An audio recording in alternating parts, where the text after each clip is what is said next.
इच्छा, आशा, अपेक्षा, आकांक्षा, यही सब मानव समाज के चालक होते हैं।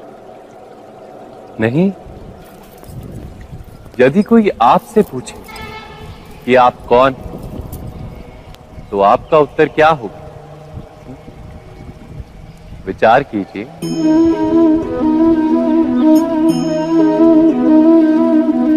आप तुरंत ही ये जान पाएंगे कि आपकी इच्छाएं ही आपके जीवन की व्याख्या है। कुछ पाने से मिली सफलता, कुछ ना पाने से मिली निष्फलता ही आपका परिचय।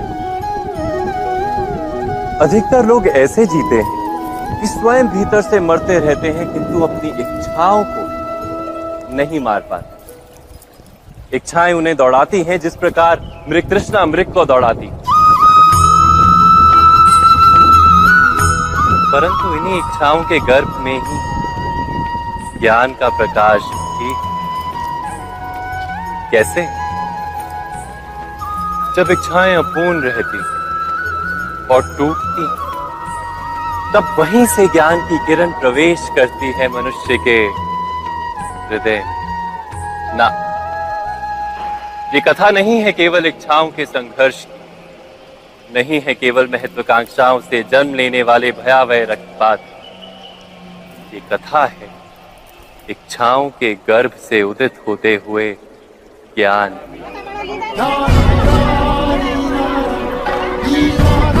मैं वासुदेव कृष्ण आप सभी को निमंत्रण देता हूं इस यात्रा पे चलने का, जो जीवन का मर्म सिखाएगी, मनुष्य का धर्म सिखाएगी, कीचड़ से उठकर कमल बनने का कर्म सिखाएगी। और इस यात्रा का नाम है महाभारत।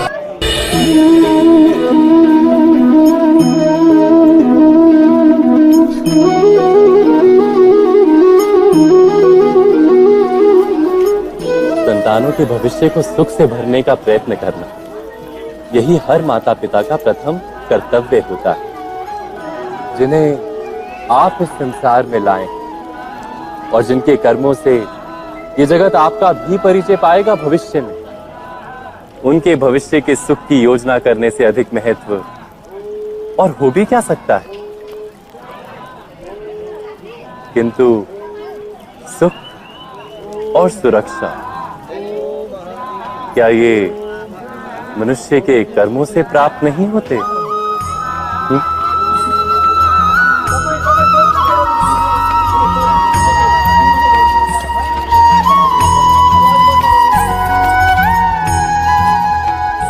माता पिता के दिए हुए अच्छे या बुरे संस्कार, उनकी दी हुई योग्य अथवा अयोग्य शिक्षा, क्या आज के सारे कर्मों का मूल नहीं?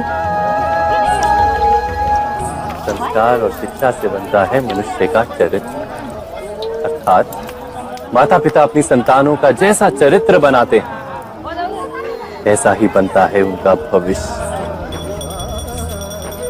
किंतु फिर भी अधिकतर माता पिता अपनी संतानों का भविष्य सुरक्षित करने की चिंता में उनका चरित्र निर्माण का कार्य भूल ही जाते हैं।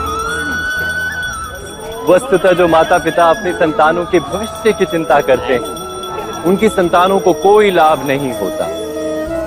किंतु जो माता पिता अपने संतानों के भविष्य की नहीं, उनके चरित्र का निर्माण करते हैं, उन संतानों की प्रशस्ति समस्त संसार करता है। स्वयं विचार कीजिए।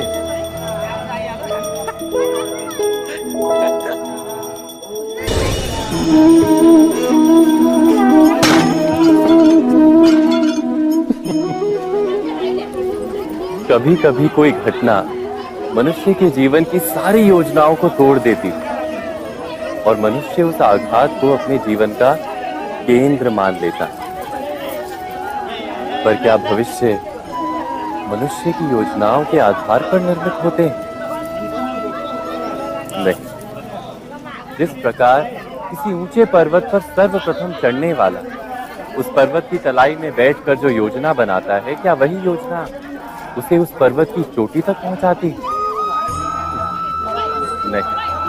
वास्तव में वो जैसे जैसे ऊपर चढ़ता है वैसे वैसे उसे नई नई चुनौतियां, नई नई विडंबनाएं, नए नए अवरोध मिलते हैं। प्रत्येक पद पर वो अपने अगले पद का निर्णय करता है। प्रत्येक पद पर उसे अपनी योजनाओं को बदलना पड़ता है। कहीं पुरानी योजना उसे खाई में ना ढकेल दे। वो पर्वत को अपने योग्य नहीं बना पाता, केवल स्वयं को पर्वत के योग्य बना सकता है।